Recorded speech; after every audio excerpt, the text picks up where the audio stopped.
the mighty and resilient Merrimack River, carving through the communities of our great region. My name is Linda Lorden, proud president of Merrimack County Savings Bank, and like the river that serves as our namesake, we're a constant yet ever-changing presence. Because to us, it's bigger than banking. It's about powering communities and putting people first. It's about knowing where you came from and where you're going. That's Merrimack style. Visit us at themerrimack.com. Hello and welcome to this week's podcast. I hope you enjoyed last week's comedy sketch and found it a useful way to refresh your memory about the different British pronunciations of the letter X. Now this week I'm talking about the phenomena of verbal mirroring and how you can use it to improve and develop your own RP British accent. So let's crack on and go to Section 1. Section 1. Is your accent your own? Have you noticed yourself unconsciously mimicking your conversation partner? During the holidays, I met with friends and tradespeople who happened to have a noticeably West Country or Bristolian accent. Chatting to them about the usual things, the weather, their work, where they lived, etc. It wasn't long until I became aware of their accents and how it was influencing mine. The conversation didn't have to be overly long before I realised that I was starting to take on their own regional accent idiosyncrasies into my own speech and accent. Has this happened to you? When you stop and think about it, it can feel quite awkward and perhaps a bit creepy or condescending. But it is actually a totally natural behaviour, which in psychology is known as verbal mirroring. It is thought that we may have developed this ability as part of the evolutionary process, so we find it easier to fit into a group and feel more at ease. So next time you're deep in conversation, notice if you're unconsciously or consciously accent mirroring. Section 2. Verbal mirroring for better communication. Verbal mirroring isn't only applicable to accents. Verbal mirroring can also mean mirroring the tone, pace, pitch, volume, phrasing or inflection you hear in speech. When you speed up or slow down how fast you talk or adjust your voice's volume to more closely match the speed and volume of whoever you're talking to, you're engaging in verbal mirroring. There are some positive benefits of verbal mirroring that can greatly improve your communication skills. Firstly, the volume of your voice can help put people at ease and show consideration of someone's personal volume comfort zone. Matching the volume of your voice to whom you're talking with is a simple demonstration of empathy. Secondly, do you actively listen? This means summarising what you've just heard by repeating it back to the person once they've finished talking. This type of verbal mirroring helps demonstrate that you've heard and understood correctly.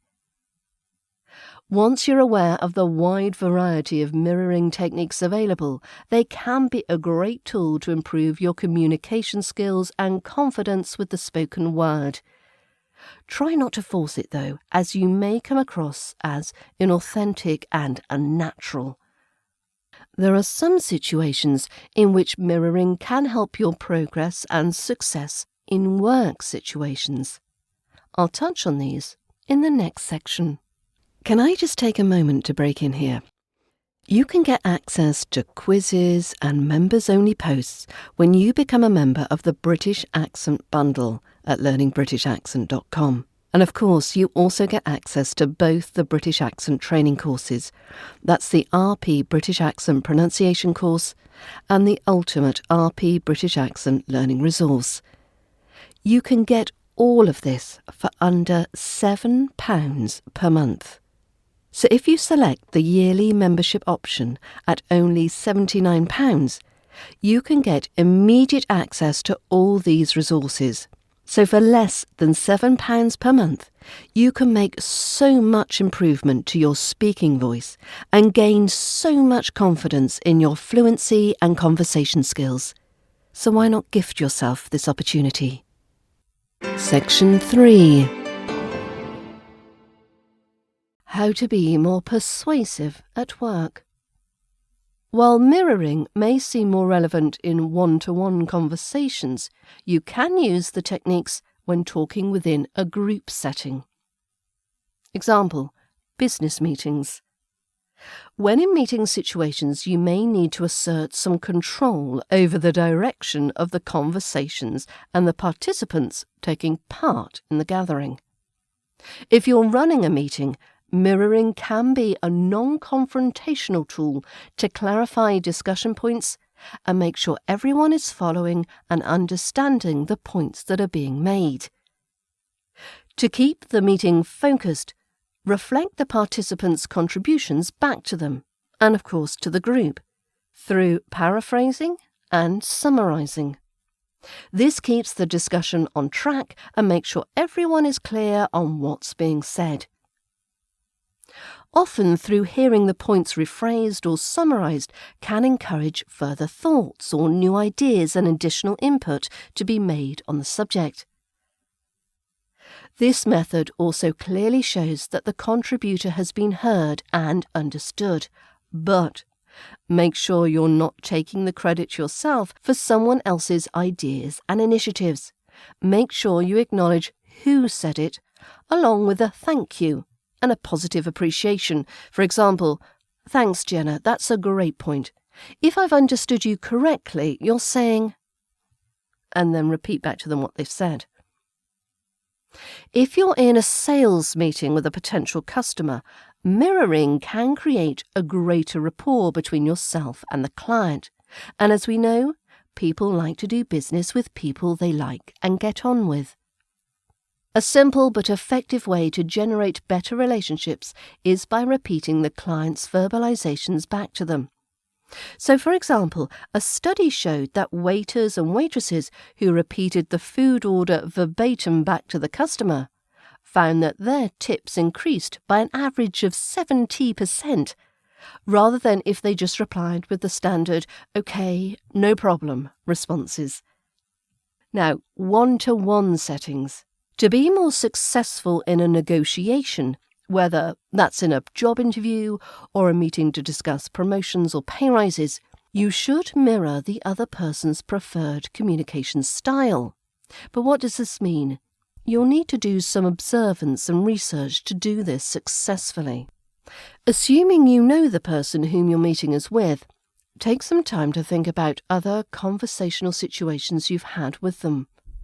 Think back to how they preferred to communicate. So, were they quite logical and straightforward? Or were they more informal and illustrated their conversations with more storytelling and narratives? If it's the former, then you're more likely to be successful if you present your argument in a factual and reasoned manner. If it's the latter, frame your argument in terms of a story. Through mirroring their own style back at them, they're more likely to find you more persuasive and personable. Ideally, you will already have a relationship with this person, so you will already have an insight into how they think and reason and interpret. However, if this isn't the case, have a look on YouTube or the company website to see if they have any videos of them giving a talk or a presentation. Alternatively, they may have appeared as a guest on a podcast or have written articles or white papers. Everything can be useful to identify their personal communication style. The basic idea behind mirroring is to create stronger interpersonal relationships and to strengthen rapport with your conversational partners. This ideally will lead to more success at work and bring confidence to your interactions with people both formally and informally. Section 4. Mirror, mirror on the wall, give me the best British accent of them all. So if mirroring begins in infancy and is a totally natural instinct, Why not use this innate skill to effortlessly improve your accent skills? If you want to develop your RP British accent, surround yourself with native RP speakers so you can consciously and unconsciously mimic and mirror their vocal techniques and speech. Through talking and interacting with native speakers, let the accent seep into your pores and ears. Mimic the sounds you're hearing. Pick up the conversational phrases that help the talk flow, and follow the features of connected speech. But it's not as simple as all that, is it? What if you don't live in England and RP speakers are in short supply? Well, I've got a few ideas to help. First of all, get a pair of headphones. I want you to listen through headphones so everything else is cancelled out. Everything except the sound of the RP British accent. So, 1. As part of the British Accent Bundle, I've included a short section with famous RP speakers and links to interviews with them on YouTube. Choose your favourites and consume all the interviews, presentations, shows, films, etc. that you can find with them in. Number 2. Audiobooks. Get engrossed in a story and absorb the accent as you listen. Again, choose native RP narrators. Take a look at the Audible bestsellers list, where you can listen to a short sample of each for free. Particular favourites are Stephen Fry and Benedict Cumberbatch. Number 3. Period dramas. Snuggle up on the sofa and watch some classic Jane Austens. Maybe The Crown, or any other British period dramas which are jam-packed with RP accents. Number 4. If nature documentaries are your thing, then you can't go far wrong with any Sir David Attenborough narrated series. Number 5. The BBC World Service. This does have a variety of accents, but you can still hear RP accents reading the news. Regional accents have become more popular at the corporation, but the BBC News Channel still has a significant number of RP journalists and newscasters. Number 6. Podcasts. Now, I do need to put together a more comprehensive list, but consider anything narrated by Stephen Fry, Louis Theroux, or Melvin Bragg. Finally, my British Accent Bundle again. You can mirror my accent through all the modules in the courses. In particular, through short monologues in the chunking section, you can mirror common everyday phrases that are used in everyday conversations. You can also listen and mirror to longer narrations of stories and news articles. The 40 Conversations module presents recognisable conversation scenarios for you to mimic and mirror. There's hours of content to help you learn, practice and perfect your British English accent. Section 5. You never stop learning. Recently, I discovered a group of words that had completely passed me by, despite being a native English speaker. These words go by the fun term kangaroo words. Now, a kangaroo word is a word that carries within it a synonym of itself. The synonym is known as a joey. So, for example, the word masculine has male in it. Chicken has hen. Observe has see. Blossom has bloom. I'll put these in the show notes so you can get a clearer idea yourself. And there are some words which have more than one joey, such as feasted, which has a greedy 3, fed, eat, and ate. Now, to qualify as a kangaroo word, the joey word has to have its letters in the same order within the kangaroo word, and all the letters cannot be adjacent. So, enjoy, joy, for example, wouldn't qualify as a kangaroo word. Unlike me, you may have already been aware of kangaroo words. If you're keen to learn something new, you could spend this weekend learning to master a new British sound. Move one step closer to speaking English with an RP British accent. Now be guided through the different RP sounds with my British Accent Bundle, which you can get hold of at learningbritishaccent.com/bundle.